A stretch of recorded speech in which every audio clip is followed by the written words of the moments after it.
And it was 5 seconds, 11:03. I did it right here in Columbia, Tennessee, and I walked around for 2 days toting a sack of corn. I was in the farmer's market scene part of it.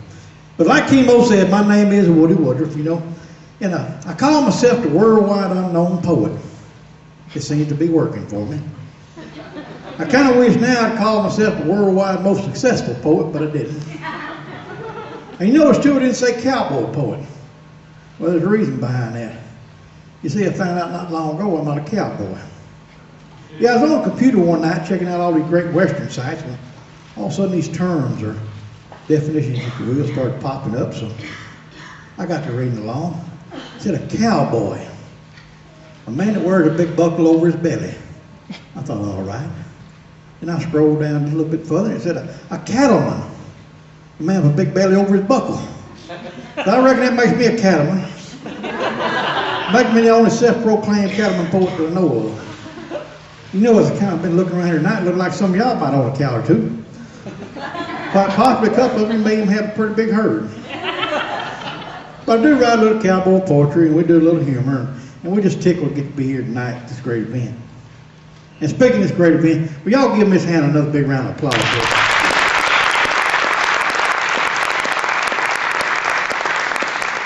Isn't it just great? I mean, it makes your heart feel good that, you know, us older people, a lot of times we kind of talk bad about the younger ones. We think all they do is sit there and text all day, you know, and listen to bad music and stuff like that. But when you got people like Hannah that put this together and has done it for several years and has stayed at it, I mean, that really is impressive to me, and I'm just proud to be a part of it. And you know, and we appreciate all y'all being here tonight, and what all you've done so far, your donations, everything else. But I know through the years I found that most time we all still got an extra quarter, 50 cents, $1, or 5 or 10, 50, 100, or we'll take a check, or Kimo follow you down to ATM. But, whatever it takes, you know. But we'll go ask one of these pretty young ladies to come up and go take my hat and pass it around, and a couple of them go have a couple of bags. So if you one of you ladies come up here and take my hat, if you will, just if you got $1 or $2 or $3 or $5, whatever you can, we appreciate it, because I mean it's such a great cause.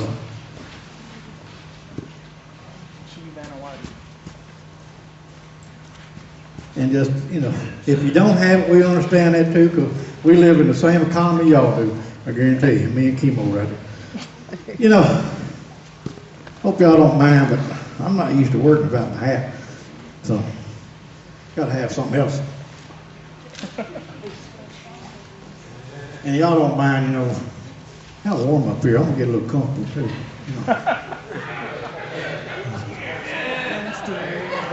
You know, like I said, I do a little humor. I don't call myself a comedian, because pretty well, I think nowadays to be a comedian, you got pretty well talk about that 3-letter S word, you know. And, well, at my age, talk is pretty well it. But now occasionally things do happen, even at my age. So if y'all will, y'all keep that to yourself, because if I wanted Mama to know, I would have brought her with me. You know, there's some things inquiring minds just don't need to know. Oh, hi, Mom. I forgot you were here. You know, boys, old timer stuff don't kill me yet. But you know, too, I don't want y'all thinking things are not great at the house. I mean, me and Mom been married a long time, and everything, and you know, romance ain't completely dead there. Wounded, yes, maybe, but it ain't dead. I mean, I just like the other night now. We laid up there in bed together, and I rolled over all close to her, you know, cuddled up, kind of romantic like, you know. And I reached down underneath the cover and took hold of her hand, kind of patted it 2 or 3 times. You know how old people are. Then I started rubbing on it and kind of working my way up her arm, just kind of rubbing and feeling around as I went, you know. And got up there toward the top. I took that shortcut across to the other side, got over to the other arm, and still kind of started rubbing it, working my way on back down, you know. And got down there about her waist, I quit. She said, "What'd you quit for?" I began to like that. I said, "'Cause I found a remote." You done the same thing for ain't you, fella? I can tell boy he's laughing. Hey, is your wife jealous? Well, mine is. She awful jealous. She read the other day in the paper that March was going to be chick month at the co-op. I can't buy horse feed for 30 days. But she ain't going to let me go. But we've been married a long time. And matter of fact, this past June, she celebrated 38 years of marriage bliss. That's right. She celebrated 38 years.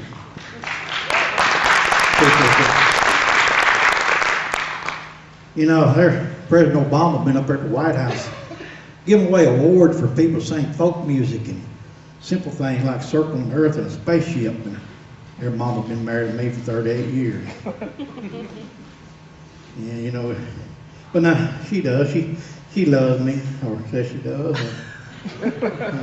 And you know, for her anniversary, she's been asking me a long time to get one of them little cases, you know, you put your cell phone in, put it there on the belt.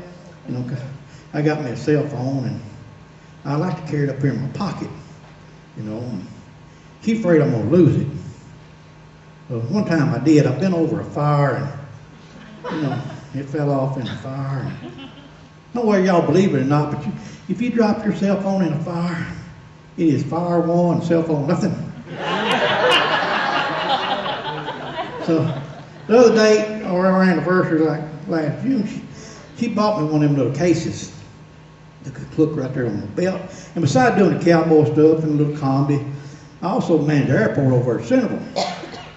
And do a lot of mowing. No ground rough, it'll beat you to death what you're talking about. And next morning after you give it to me, I got up early and flipped the little case right there on my belt and put my phone in it, went off to work, got on my little orange tractor, and went to mowing and mowing. I don't know, 30 minutes, an hour went by. I need to make a call. I reached down there, cell phone gone. What worse, my case was gone too. I knew Mama was gonna be mad, you know. I rode up and down, just looking, trying to find it. And couldn't find it. And hey, I got a cordless phone up there at the office. I'll go get that thing. If I get it out there and I can get a dial tone, but I'll take and call it. And maybe if I hadn't bolted up or run over or something, if I'm quiet, I hear it ring. So I go get the phone, I go out there and push the button, sure enough, got a dial tone. So I dial my number, lo and behold, it starts ringing. That little sucker slid right down underneath my belly where I couldn't see it. But I ain't gonna lose it like that no more, I guarantee you. I went right then up there to Napa Auto Parts, bought me one of them extendable mirrors like in mechanics use. Next time I'm gonna look right there and see if I can't find it. You know, like I say, me and Mom, we've been married a long time, and we're country folks, you know. I didn't say backwards now, there's a difference. I mean, we got modern conveniences and stuff. We got running water in the house. Matter of fact, I kicked a well bucket over last night and run all across the kitchen floor and went to the living room. And like I say, we each got us a cell phone. Yeah, we do. I'm gonna tell you, married fella, something now. If you don't have your cell phone, you back it up. Especially if you go shopping at Walmart with your wife. You know you can lose a wife quicker at Walmart than you ever think about losing a kid. But if you got a cell phone, all you gotta do is go, toot, toot, toot. Where you at? Well, stay right there, 'cause I'll be right there. Now whatever you do not hang up. Or if you do, she'll be gone again. And like I say, you know, we've been married a long time. And when you've been married as long as we have, you get to know your spouse pretty good. You know, a lot of times, you don't have to say a word, but you can carry on a conversation. You just know what the other one means. I don't know what sign language, body language, or, you know, in case of them women, that look. You know, when Mama gives you a look, you know what it means. We like we're in the country, and not too long ago, I was out there in my old blue truck, way out in the field from the house, and the blue truck broke down. I needed a pair of pliers. I knew Mama was up there at the house, and you know, that walked a whole lot closer on her than it was me, so I just give her a call. I pulled the phone out and looked at it. Didn't have none of them little bars. I said, now what I'm going to do? I looked over toward the house, and there she was in the yard. I said, now I was close enough that I could holler and get her attention, but too far away to really carry on the conversation. I thought, now what I'm going to do? Well, we've been married 38 years. I'll do a little sign language. So I hollered and got her attention. She stood up, I told her, I said, bring me the pliers. And she just kind of stood up there, looked at me, kind of fluffed them up, and reached around herself and behind. I said, now what kind of deal is this? She done misunderstood what I said. So I told her again, said, bring me the pliers. And she just stood up there again, kind of fluffed them up, reached around herself on behind. But then I'm getting about half mad. Now I need the pliers. So I tell her a little louder, I said, bring me the pliers. She just kind of stands up there again, kind of fluffs them up, reached around herself on it behind.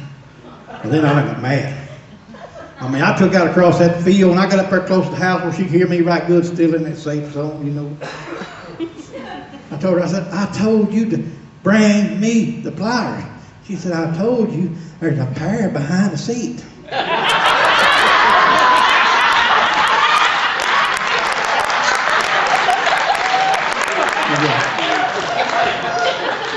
How many of y'all like barbecue?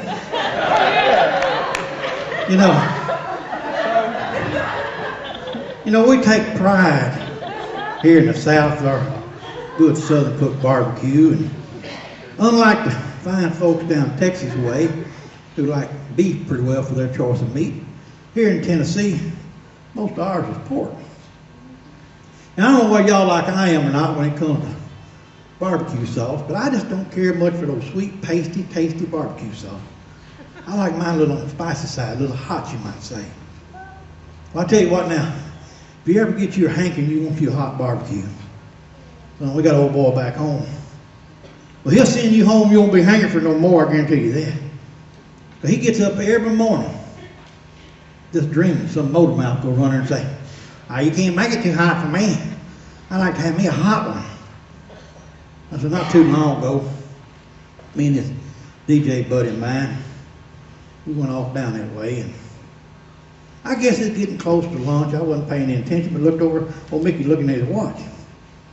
About that time he said, Woody, you know where we can get us a good Southern cooked barbecue? I like mine hot. I said, I sure do. Now, I don't care if you got a cayenne pepper in each pocket. You can drink Texas tea straight, eat horseradish with a spoon, whatever your deal is, liquid flame. This old boy's got him a recipe that is secret. And he don't put it above or below the meat. He needs it to the meat so you can't spit it out. He will burn you up. Well, me and old Mickey, we got going on down that way, and just before we pulled in the parking lot, he looked over and said, you know what did I do? I really appreciate good Southern cooked barbecue. And you can't make it too hot for me. I thought to myself, Buddy Rowe, if you don't lose those words, you're fixing to make this little fat cowboy's day. Well, we put on in the parking lot, and I parked the old blue truck. We get out and go in.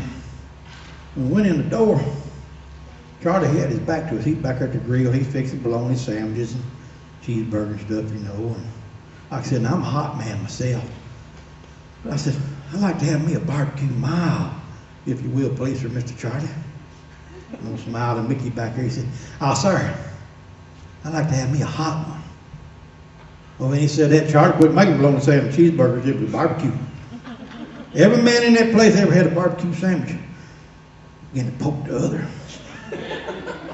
About that time, old motor mouth Mickey said those magic words that Charlie got up dreaming somebody go say.